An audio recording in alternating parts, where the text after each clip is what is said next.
What's up, everybody? I am. This is weird. I'm currently wifeless on this broadcast. My kids are out playing at a friend's, and my daughter hit my wife up like 15 minutes ago. Said I need to get picked up. So I'm not sure what's going on there. Hope everything's good. They might even be watching this in the car right now. I'm not really sure. So hi, Marley, if you are. But that means that I am one have this new configuration where my computer's over here and I'm not looking at it now because we're changing a few things around. But also, I'm without my wife to find me questions. I found one already, so I'm just hoping that she gets home soon. And I think this is a good metaphor for like what it's like to teach or just do life. You really need other people. One of my mentors says, you never go as far as your dream, you go as far as your team. And so having that great team and can be difficult to find, but man, when you have it, it is you realize that you can't do anything without it. So I'm glad that we have here this virtual team, and that's no less than an in-person team. But to have people that you can show up, that you can trust in, that you can ask questions to, and if you're new here, you'll see that when you come in, there's already tons of stuff going on in the chat before we even go live. So I think that's so wonderful. Before we get started, I want to mention I'm thinking about doing something, and so my wife is going, oh my gosh, what is he going to say right now if she's watching this? So one of the things I'm thinking about doing is I'm going to be in Dallas, Texas for Get Your Teach On this June. It's like this. It's right around my wife's birthday. It's like around June 20th, I think. I'm forgetting off the top of my head what the dates are. But I'm thinking of doing like a meetup while I'm in Dallas. I know that there's quite a few people from the Dallas, Texas area, but I realize Texas is enormous. But around Dallas, if you're interested in that, just send me a message in some way, shape, or form. I'd just be interested to know like if that's something that we could set up. We're right at the Gaylord Palms Resort, and you can just walk into that place. It's not like a gate at the front or something like that. And then I just thought it'd be cool to kind of say hello to some folks while I'm down there. Also, speaking of that, if your school is, this time of year where principals, administration start looking for folks to speak either for the end of the school year, in the summer, going into the fall. These are all things that are getting put into place now. If your school is looking for speakers, if they're looking for someone to lead professional development or at least kick off the year, please keep us in mind. You can just get all of my information at realrapwithreynolds.com or just have them shoot me an email at realrapwithreynolds@gmail.com. Thank God you're here. Really. For real? Yeah, like I don't even know how to do this anymore by myself. So, getting our muddy sun pants. Yes. All right, cool. So, just keep us in mind, and we would love to come and be with your school. A lot of you might think that it is not teachers that can sort of initiate this sort of thing, and that's not true. I mean, most of the gigs I get are because a teacher told their principal, because principals have enough other stuff to do. They don't need to be trying to figure out, if you can take something off their plate, if you can solve their problem, it really benefits. So with that, if I had the first question up here, it was, oh my gosh. Is this really overwhelming you? I think I'm so used to it now. Usually it does. I don't do this part. Oh, I see it. There it is. Of this. So Jason is asking, I'm a career. Do you want to read it? I mean, are you going to try and take my job from me or No, what? I would like it if you read it. Okay. Jason is asking, I'm a career changer. I have some interviews with schools this week. Can you give me your best couple bits of interview advice? My best interview, I think if I broke it down to like 2 or 3 things, is one, you have to do some of the work of knowing what school you're going to and figure out how you are going to play a part in that interview. So, or rather, how you fit into that school. What does this look like for you? I think that's one, because going into an interview for you're going to be a history teacher or something like that, or a 4th grade teacher, but also saying, hey, I saw that you all have a lacrosse team. I actually played lacrosse in college. I'm in a men's league or a women's league now. So this is something that I know a great deal about, and I've actually coached before. You're looking for other opportunities to create, whether maybe it's a maker space, maybe it's a dance club, maybe it's being a part of something that already exists, or bringing in something that you think students would love to do outside of that. I just talked to a guy this week that I did a mentoring call with, that just something else. If you're interested, if you need it, we offer mentoring. You can just go right to the website and find out more information about that. But he teaches MMA after school. He was going to be an MMA fighter, transitioned into education, and that now runs this club after school. And I'm like, man, the kids got to love that. And he was like, yes, yeah, they do. And so that was a really great conversation that I'm not going to go down that rabbit hole. But, you know, it's what can you bring? The second thing is always write a note. So like handwrite it or type it and print it out. I'm going to go with John Lopez on this. I think typewriters and handwritten notes are better than like something you type on your computer if you have that capacity. Even if you have messy handwriting, just take your time. Here's the difference. When you write the note, even if it's beforehand, you have a stamp on it, it's all ready. Then you go back as you're walking out of the school, just find the closest mailbox, chuck it in the mailbox so that they're going to get it in the next day or two. This is going to set you apart from everyone else that's writing a thank you email. And so this is going to be something that is physical. No one else is going to do this. And that's going to set you apart. And so what you're trying to do is not appear better than everyone else. Like you're not trying to be the better candidate. You're trying to be the only candidate, right? So you want to be the person that really stands out. And so other than that, I think it's knowing that, especially as a career changer, thinking about what, Jason, are you bringing with you to education that you would not have been able to bring if you didn't do something else first? A lot of folks think that it's like I talk to a lot of people who think like, yeah, but like I'm 54 or I'm 45 and like, you know, I'm 30 and like it's so late in life. And it's like, yeah, but you have something that a lot of those younger teachers don't have. And that is an enormous amount of life experience. You've been out there, you've done things, bring all of that with you. Like you've been cross-training for this your whole life. That's how I would think about it, and then bring that in. All right. Our next question comes from Sherry asking, my school is building a brand new school to accommodate for massive growth in our district. When I asked about the art rooms, they said they only had 2 designated spots for art. Part 2, there are 3 art teachers. I'm in a science room currently. How would I ask professionally who gets the two rooms, and if the odd one out, again, express my concern without sounding like a jerk? I think the way I would do that, Sherry, is to talk about it with regards to just being curious. So you are, hey, listen, I have like, man, I'm so excited about this new school. I'm so excited about what is like ways we can use, you know, the school grounds or be in the classrooms and new projects that we want to do. And I want to capture a lot of that student energy, that excitement of being in a new space at the beginning of the year, and have that roll into my class.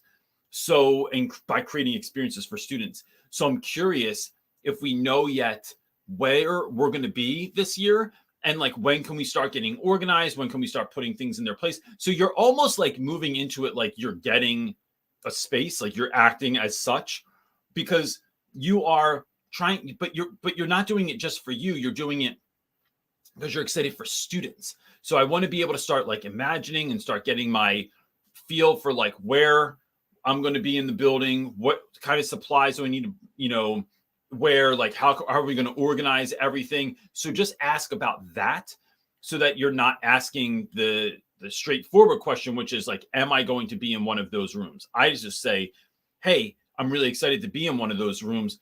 When are we going to be able to, like, what do we have a timeline as to when we'll start being able to get in there? And again, talking about your excitement, talking about students, talking about capitalizing on that energy. And I think that's going to put you in a different place than it would if you didn't ask that way. Shucks, I was reading. I wasn't looking for a question. I actually don't think we have one right now. That's fine. Because I'm going to... Oh, I lied. Oh, all right. Shane is up next. She's up next asking, how can I reach a difficult student who skips class and is disruptive when she is present and not take not take her behavior personally? It's hard. It is hard not to take behavior personally. I'm not always sure that I know how to do that. I pretend that I know how to do it. I think that's how I do. Like here's how it is. I don't always not take it personally, although I know I shouldn't. However, I know that I've worked on myself enough that I can show up for what needs to be done. And to me, that's good enough. So, what I mean by that is if this was my student, I would pull them aside, either like before school, after school, maybe like you see them in the hallway, maybe it's during lunch period, something like that, and just say, listen, I'm curious what's going on. This is what I am seeing. Like we're late to class and not a lot. We don't come to class. When we come to class, you're constantly seem to be distracted, right? Not putting a definitive on that, seem to be distracted, right? It's making a little bit like tell me if I'm seeing this or not. Work isn't getting handed in. I'm just curious what is going on that I might be able to help with. And if they say nothing, then you say, well, so is this just a choice that you're making? Because let me tell you where this goes, right? It goes with you failing, right? Right now, your grade is at this specific spot. To even pass for the year, you're going to be able to need this. And that's going to require this much work. And I'm just not so sure that happens if you don't do this. Did you know? And I used to break it down for my kids, like the statistics for like one kids that stay back in high school. So I think it's something like ninth grade. If you stay back in ninth grade, your chances go up slightly for being a dropout in high school. If you stay back in 10th, 11th, or 12th grade, as you ascend those grades, your odds get greater and greater as for you to become a dropout. And so it's like sharing some of that information with kids, sharing like, look, is what you want to come back next year to take these classes again, to do all the same work again. And then trying to I usually ask lead up questions like, is there anything going on with your friends, right? Family kids don't always want to talk about, but is there anything going on with your friends? Who do you hang out with when you're outside of class? Like, who do you hang out with outside of school? Do you hang out with people from school? Do you hang out with other kids? So you're looking for kind of like red flags. Who do you live with now? Like, how many people are like kind of living in your house? You're not asking if they live with mom or dad necessarily, but you're asking like, how many people do you live with in your house, right? Again, might give you some information. Different people are going to feel different levels of comfortability, and your school might have different rules. But I always ask, like, do you live with mom or dad? Or do you live with mom and dad, or just one or the other? Do you see the other parent that you don't live with? Are you the oldest, the youngest? Are you the middle child? Are you the stepchild? So you start piecing together the story as to who this student is, and then it's going to become very evident why they're not doing well in school, right? Like 9 times out of 10, those are the cues that are going to put you on to what's happening outside of school that's making it so the student's not doing particularly well. And that's how I start finding that out. And then it's like, hey, what about if, and this is just something I would do. I never want to encourage teachers to spend their own money, but I would start telling kids like, yo, if I buy you lunch tomorrow, will you come in and do a little bit of work for me? I'll get you anything you want. Like in Philly, it's just like from the corner store. And so, it cost me like $5 to get a platter for a kid. And so then we just do lunch together and we work on work and we build relationships and the kids hanging out with me. And now see where I'm going with this? It's like, it goes that sort of direction because I did the digging, because I showed that I cared, because I did it in a thoughtful way that wasn't just like being nosy, but trying to be like a detective, getting to the bottom of something. And then you start building that relationship. And then that's what's going to be the game changer all the time with students. All right. Laura is up next asking, hi, Reynolds and Not So Secret Wife. Happy end of March. What are you presenting at Get Your Teach On? And what are your thoughts on that conference as a presenter? So let me start there. I wasn't, to be real honest with you, I wasn't sure what I thought about them. The more you get into this kind of world of like edu celebrities, teacher influencers, there are people that you meet that are 100% who they are online. Like I've met a number of like, the biggest YouTubers and Instagram. I sound like a real big deal right now, don't I? I've met the best. I've met quite a few people. I have friends that work at places like the Ron Clark Academy. I have friends that have worked with Hope and Wade King for years. I've known other folks that have been like a big deal and or had spotlight, right? And they are who you think that they are. Of course, or unfortunately, I've met folks that are not who you think that they are. That like, man, their channel's great, their feed's great, they're really wonderful. Like when you see them online, then you meet them in real life, and you're like, man, you are just like not who you are. Yeah, in a lot of different like sort of sad ways.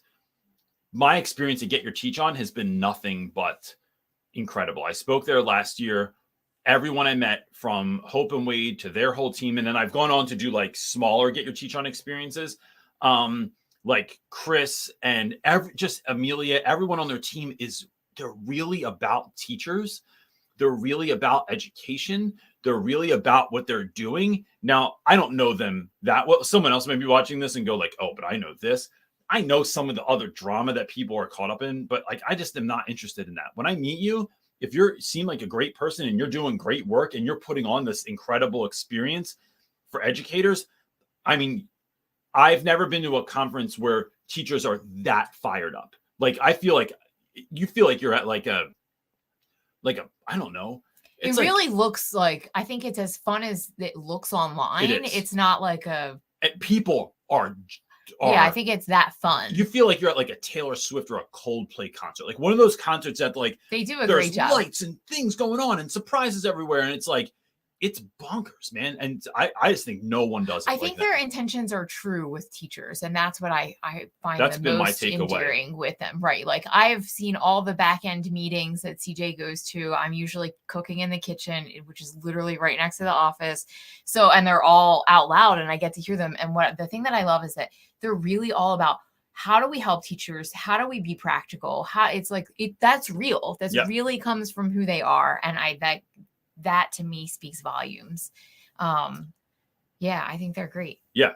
So I just wish Get Your Teach On wasn't so expensive for the educator. But if you can get your district to pay for it, it's like another thing to do. I just wish it was a bit easier for teachers because there's so much to have to like. Yes, but I will say, and that's not their fault. It's kind of like the way. Well, look, they are also having it at a great place that you don't have to leave, right? The Gaylord Palms Resort, you don't have to leave and go anywhere else.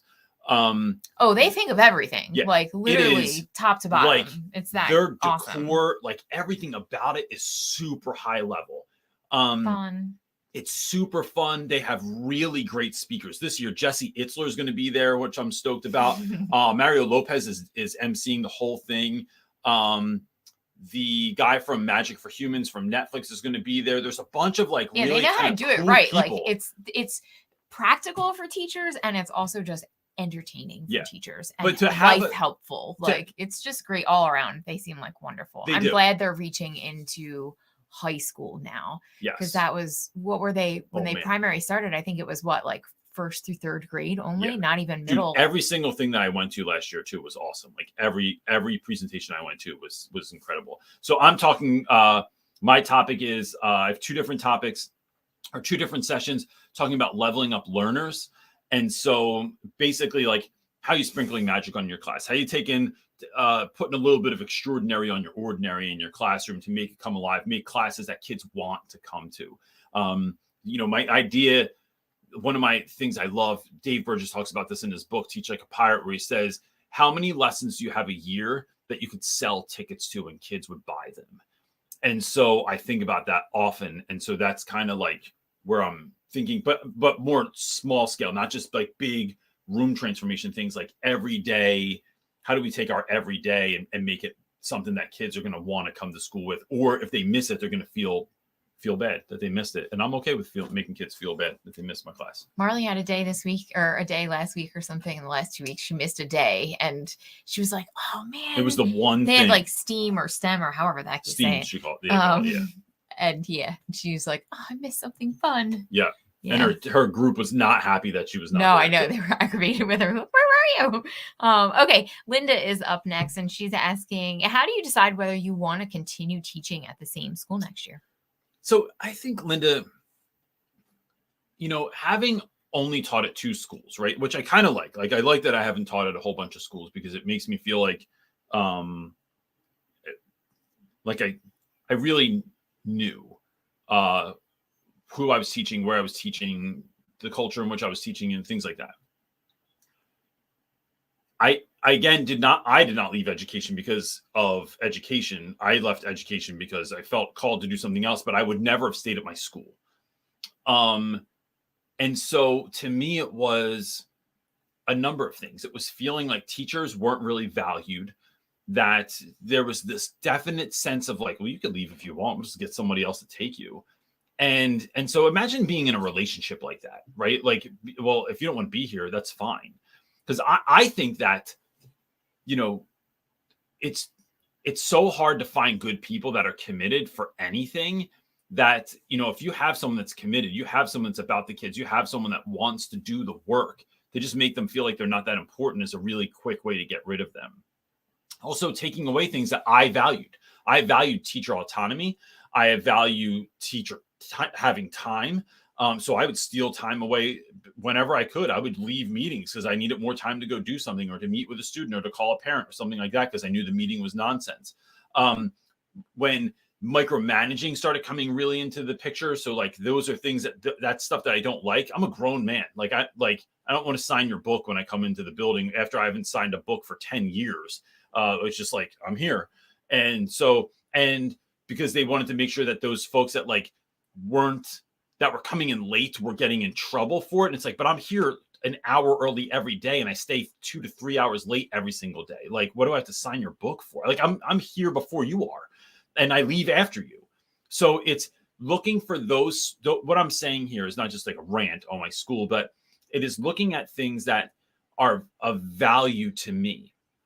Are we being allowed to create immersive learning experiences for students? Are we allowed to take kids on trips? Are we allowed to have speakers come in? Are we allowed to leave the classroom? Are we allowed to go down a rabbit hole if you see kids' curiosity leaning that way? Or are we beholden to this sacred curriculum that we hold up on high like it's a Bible or something like that?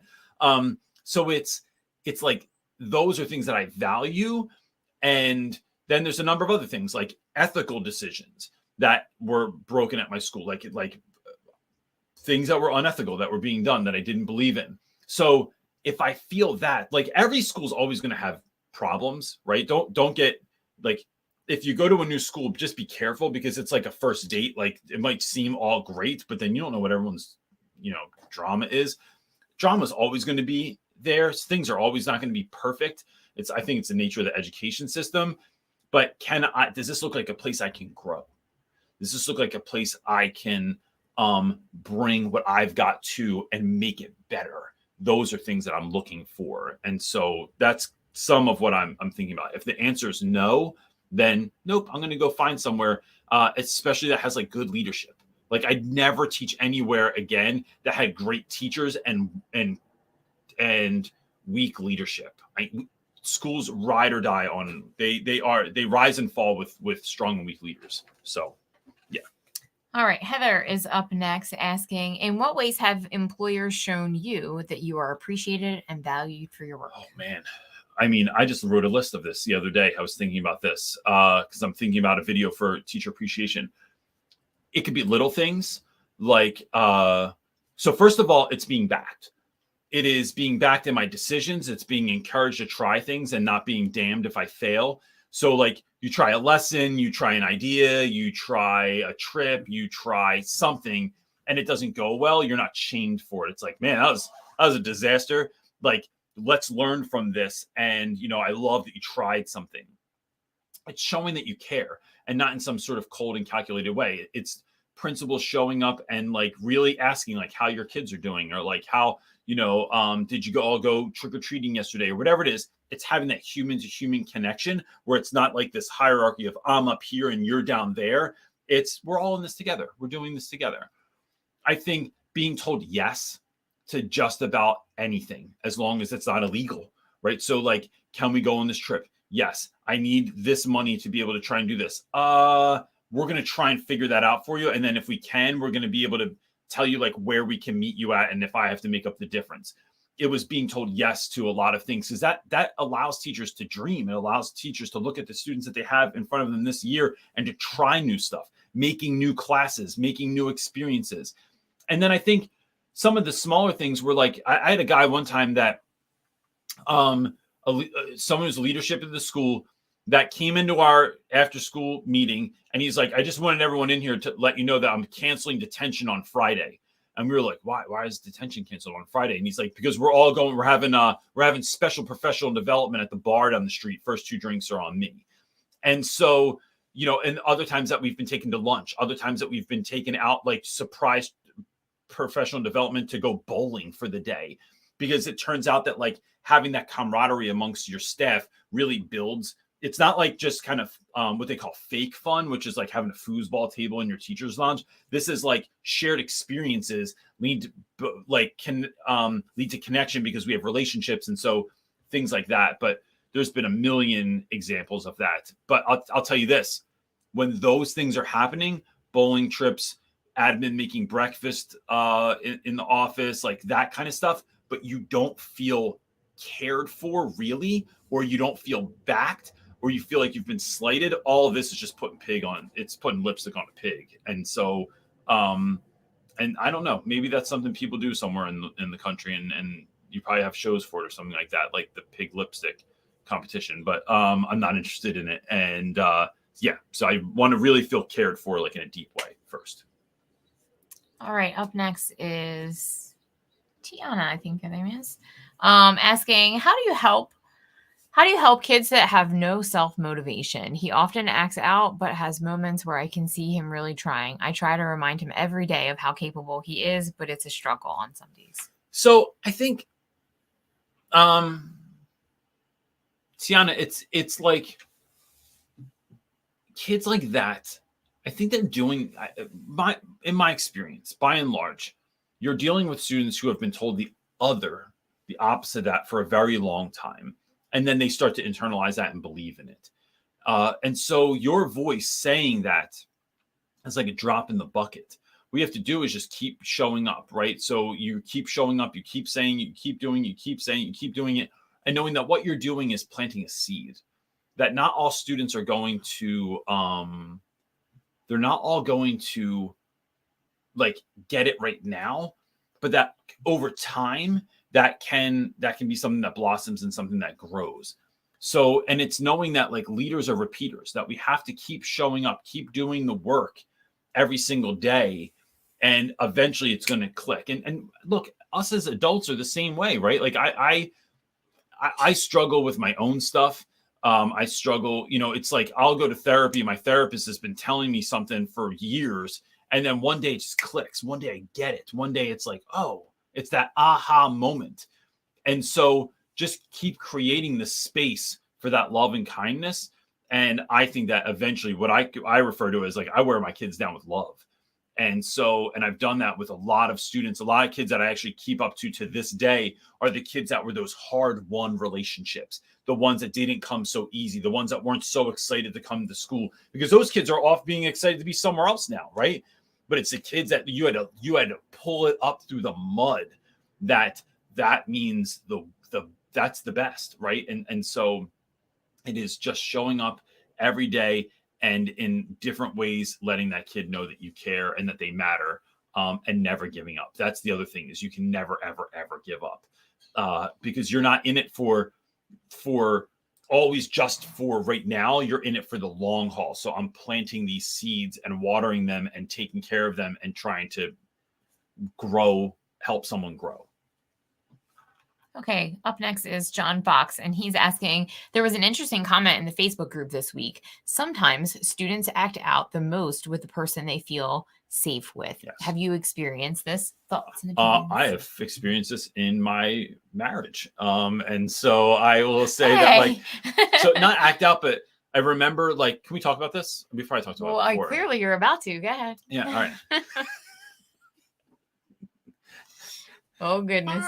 All right. I'm just thinking about like when we got married, and how you ended up getting really depressed after we got married. And I was thought like, this is so weird. Like we're like in love.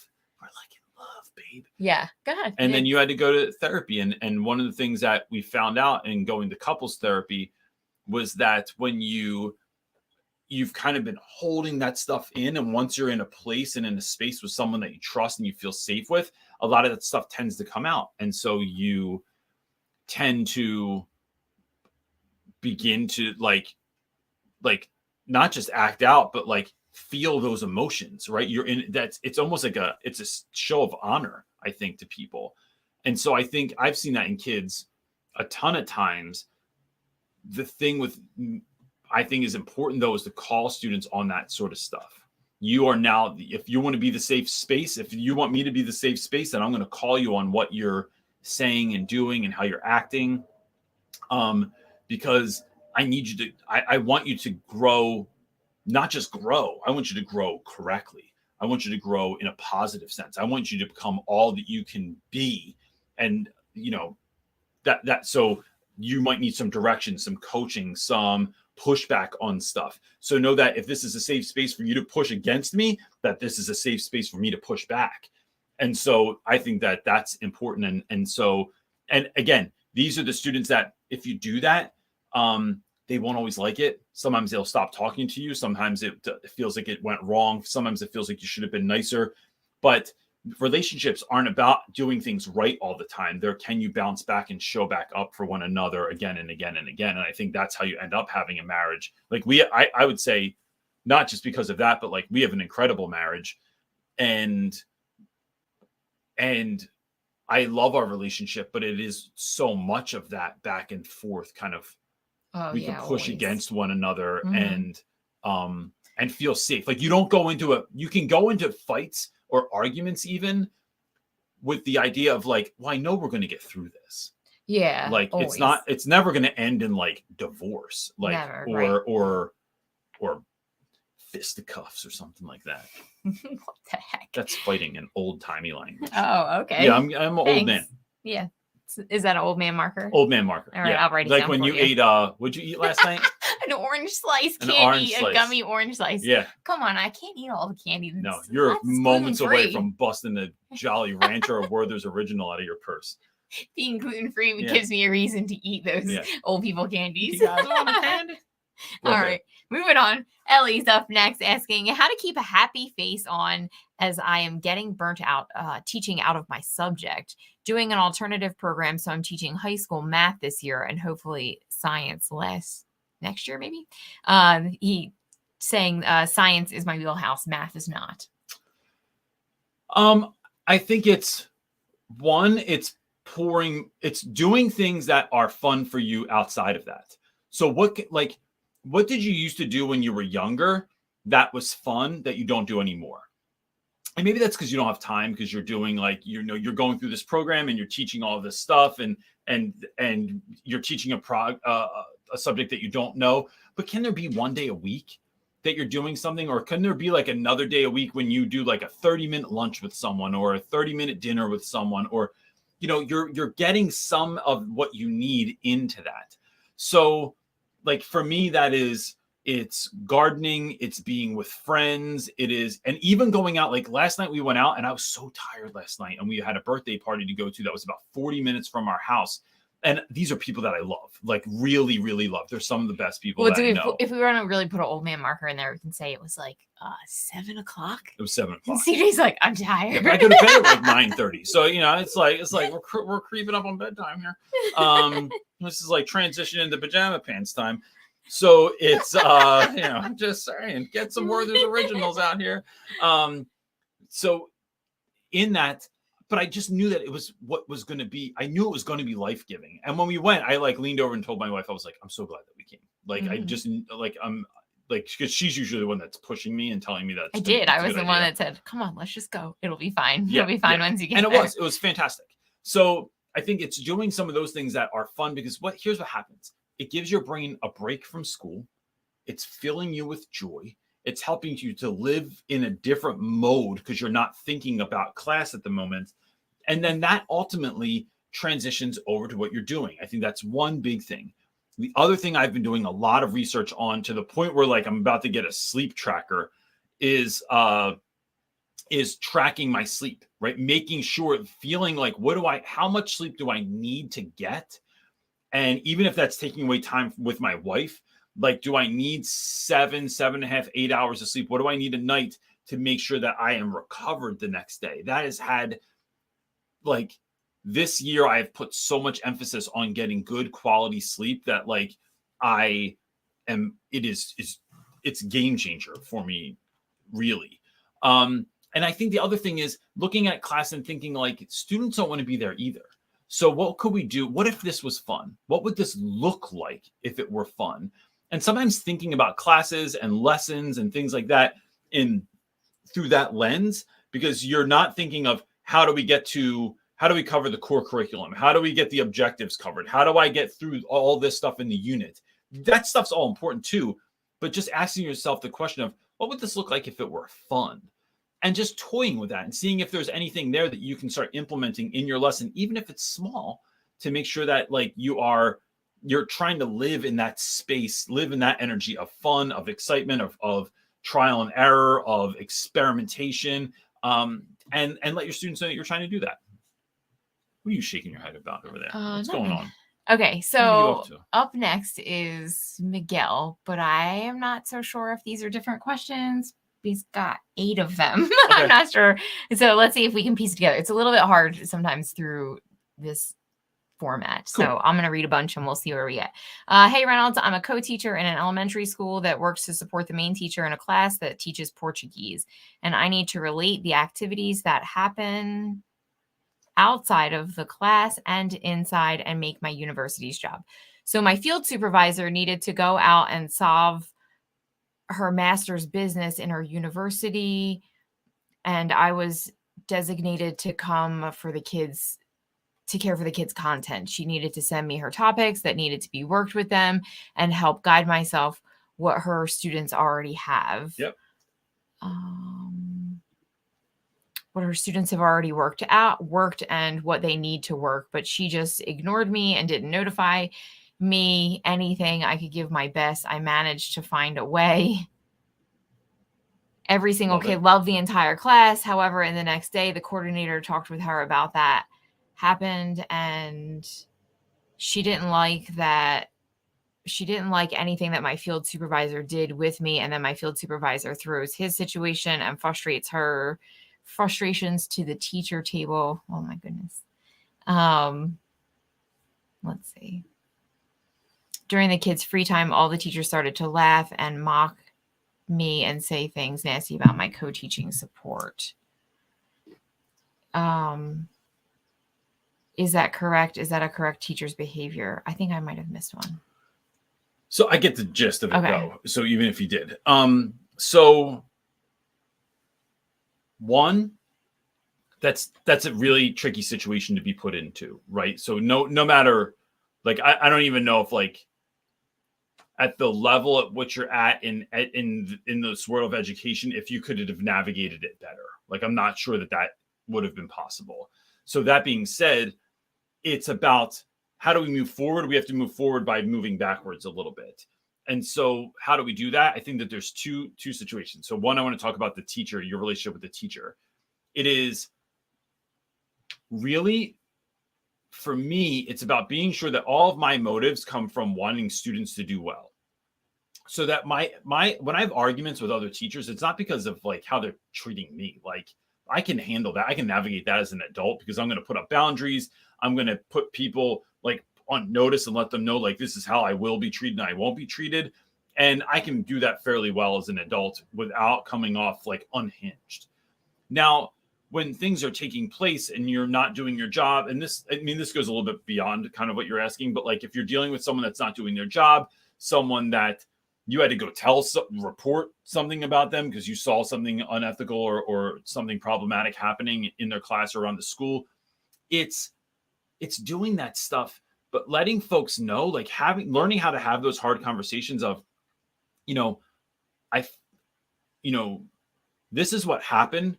This is how that made me feel. And I just want to put you on notice that I felt like you didn't come through for me. I felt like this took place. I feel like this is how you're acting lately.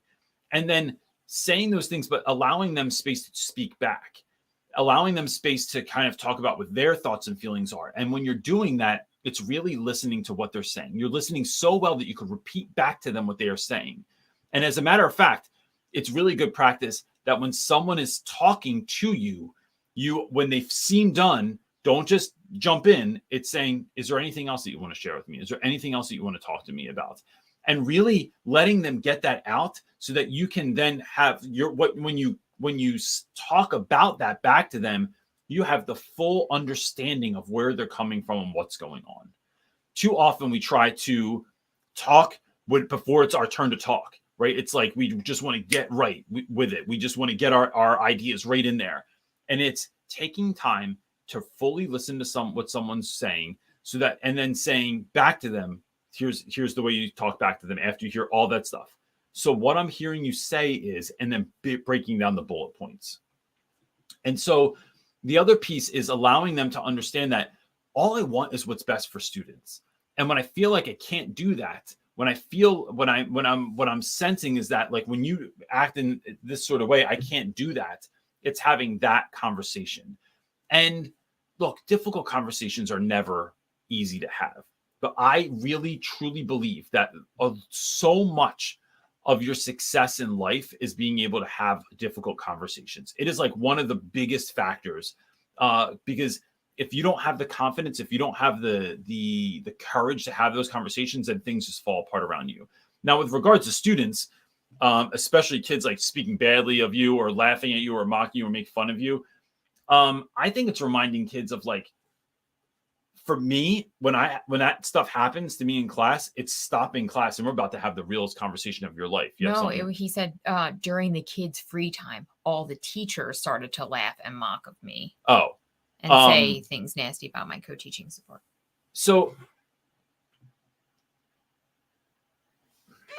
I think it just comes back to having an uncomfortable conversation. Having real conversations about, look, I don't know what y'all think you're doing, Miguel. And you asked, like, is that correct? It's like, no, that's not correct behavior. Horrible. That's a poor example of behavior for you. What supportive teachers can do, and I've worked with Miguel. I have no idea what kind of teacher you are, but I will say that I have worked with some horrible teachers, right? Like, I'm not even going to say they weren't that good. I've worked with some of the worst, and even with that, it's treating people with respect. It's treating people and always putting the offer out there that if you need help, it's always offering advice if it's warranted or if it's asked for, and helping people work through things, because teaching is a communal activity. And so what we have to do is we have to train up the people that are coming up after us so that they know how we work as a school and as a positive environment for students to grow. If teachers are ever acting in a way that we wouldn't want a student to act, then that's pause for concern, right? Because we are looking at behaviors that I'm like, if my students were doing that, my students were all laughing at the kid, I wouldn't think that was all right.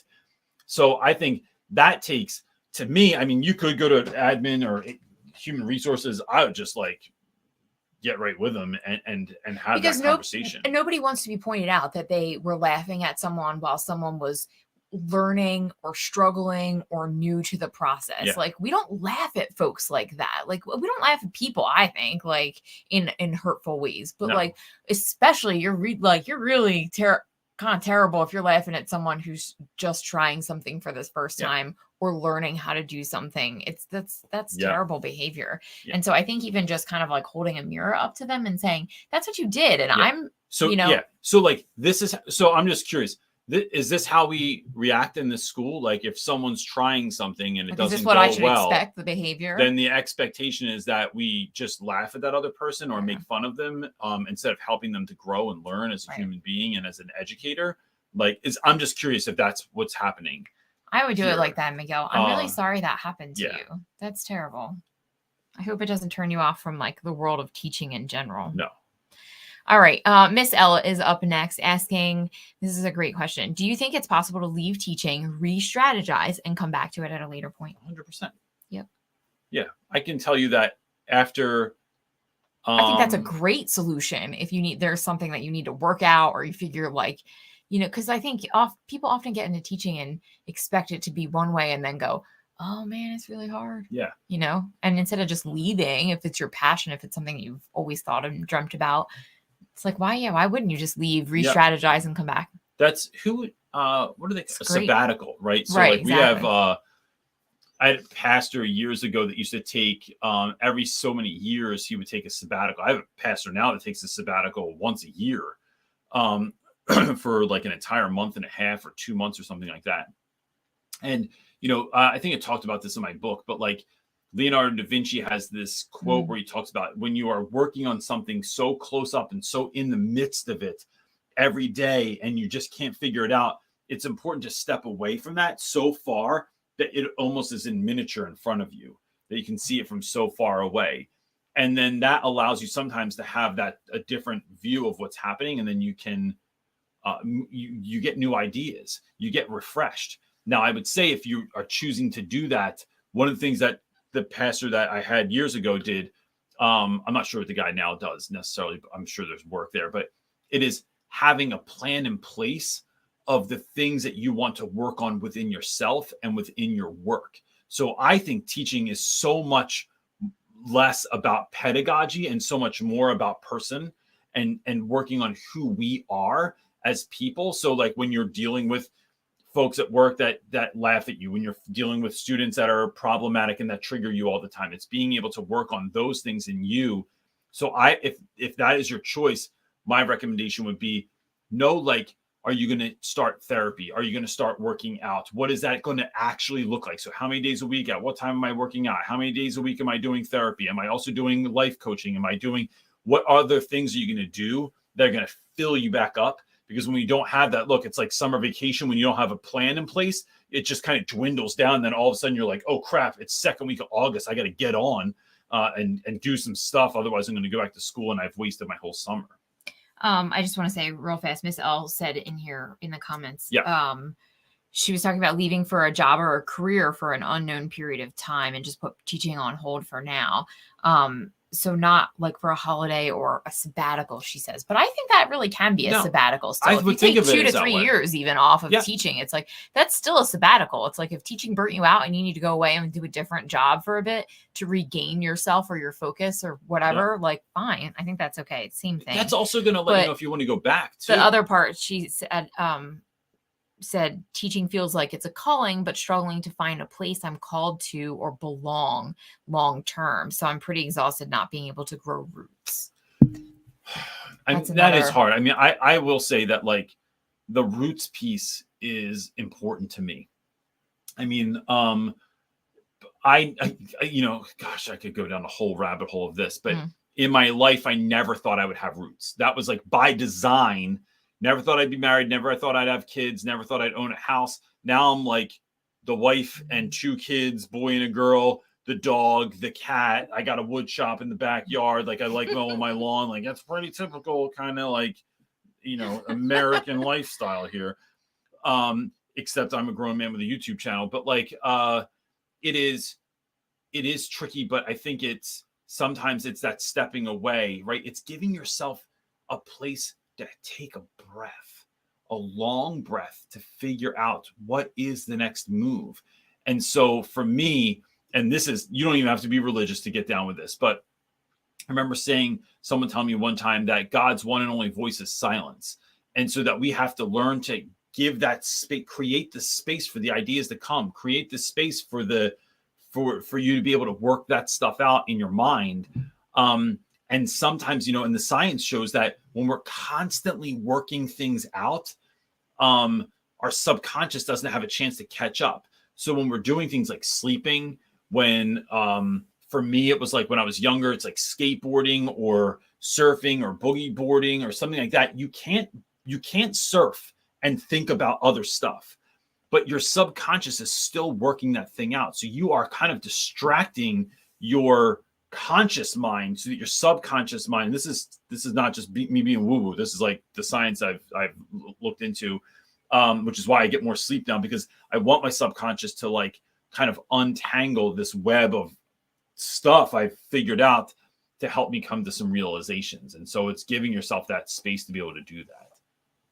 All right, next question comes from Tiana asking, as a 22-year-old student teacher who is pretty small in size, I at times have a hard time dealing with male students who are known for not respecting their female teachers. Do you have any advice? I would say this. One, it's possible. People treat us the way we teach them to treat us. And so I just had a conversation the other night. I forget who I was hanging out with. I was talking to somebody on the phone, a student on the phone. I forget who. But they were saying that Randy Rebai was the most terrifying teacher. Oh, it was Danzler. I was talking to Danzler, and he and his friends, buddies from high school, were talking about Rebai and how he was the scariest teacher they ever had. Randy Rebai was a guy I taught with who was a 5'6" Filipino dude that was like 140 I was going to say, like, top, why right? were they so afraid of him? He's like not that intimidating. And he never yelled. He never yelled. And I think that was even the most intimidating part, right? Thing. He would just look at you dead in your eye, like you knew you were doing the wrong thing. And then they didn't even give you a face. And you just checked yourself. His room was free of problems. Like you never have seen, very few times have I seen a classroom that was that on point. The other person was my best friend that I taught with for a long time. Cho was like 5'2", Korean woman. Her mom was an immigrant from Korea. So Cho just didn't play. Now Cho yelled, but she did it with like the kids knew that it was from a place of love. It wasn't from a place of just anger or her being frustrated or her getting pissed off at you. It was, you're making me angry because you're not doing the thing. And if you don't do the thing, then you're not going to be successful. And then you're going to be a burden on society or on your parents or on your family or whatever. So stop it now because I'm helping future you to figure this out. So I think that it is, honestly, Tiana, it's like it's working on that level of confidence in you that you're not afraid to step to anybody, talk to anybody, to let them know who you are, what you're about, and what you're here for. And when you also realize that you're not just doing that for you, that I need to become this person so that I can be this person for my students, then you're not waiting for your kids to behave better. You're working on you. You have to become that person. And then the students will see that. I think they feel it, they recognize it, and they know who not to mess with. And so I've seen this time and time again. My friend Sarah that I was out last night, Sarah taught with me in West Philadelphia. She was there for 15 years. She was the most loved teacher in the building. Super quiet. She was this pale, Irish redheaded woman, very soft-spoken, taught Latin, and just loved kids. And the kids respected the hell out of her in a way that was like kind of special. I know. I kind of didn't understand. This doesn't make sense. It doesn't. I thought she would have gotten. Yeah. And I've seen the flip side of that, like big, strong dudes coming in, trying to lay it down in class, or former like Navy SEALs, or not Navy SEALs, but like Marines, and the kids laugh in their face. And so it's about, I think, letting kids know that you care, never giving up on students, and you building the version of you that needs to show up in the classroom next. I would add something in there on the female side, boundaries, right? Learn little tricks like put your foot out. So it creates that like boundary space. Kids don't get too close. Yeah. Like, right. Like don't give hugs, like give side hugs. If you're going to give like side hugs. Some of those sort of things. Stop. I don't do hugs. Yeah. And like side hug or like, what's your hand hug thing? I love hand hugs. I do. I just squeeze kids' arms like a hand hug. And I think that's so cute. That's a great way to like just skirt around the problem. Annoying. Teachers in school hated that. Like Reynolds. I think it's cute and I would do it. I thought it was great. Yeah, I think it's cute. I would totally do it. Things like that and like, same thing for male students with female or male teachers to female students. Yeah. Like don't put yourself in a classroom with the opposite sex alone. Yeah. And some of this is your personality too, right? Like both those things from Rebai and from Cho and from Flounders, like that was all authentic to who they were. Yeah. Mine was the same way. Like I use humor all the time. I use sarcasm all the time, not in a way to belittle kids, but in a way to like handle the situation. And that worked for me because of who I am. So that's a piece of it too, is like what's true to your personality. I think we answered them all. Holy smokes, that never happens. Well, we're just about at an hour anyway. I know. So I'm going to say one more time that, look, gang, if anyone needs a speaker this summer, or fall or even the spring, we are booking up now. And so I want to make sure that like our community knows this first before like just strangers hit me up, that if you need anything, go right to realrapwithreynolds.com. And it's like just sending an email to your admin and saying like, hey, look, are we looking for speakers this summer? I follow someone online. I think they'd be really great fit. Could be for a keynote, could be for keynote and breakout sessions, could be half day PD, full day PD, whatever your school needs. That is something. And then our book is often something that's read over the summer as well. So getting teacher class off and schools read it. And then if your school reads the book, I will, even if it's like just your department reads the book, I do like a free, it's supposed to be 30 minutes. I can't stop myself at 30 minutes. It's usually close to 45 minutes to an hour conversation. I'll do like a book study with you afterwards and like talk about the book. You can ask questions, things of that nature too. But that's it. We good? Yep, absolutely. You don't know how to do the thing at the end. So when I don't know how to do so we that. sound like all, top tier awesome when I do this. Thanks, everybody. We'll see you next week. Peace.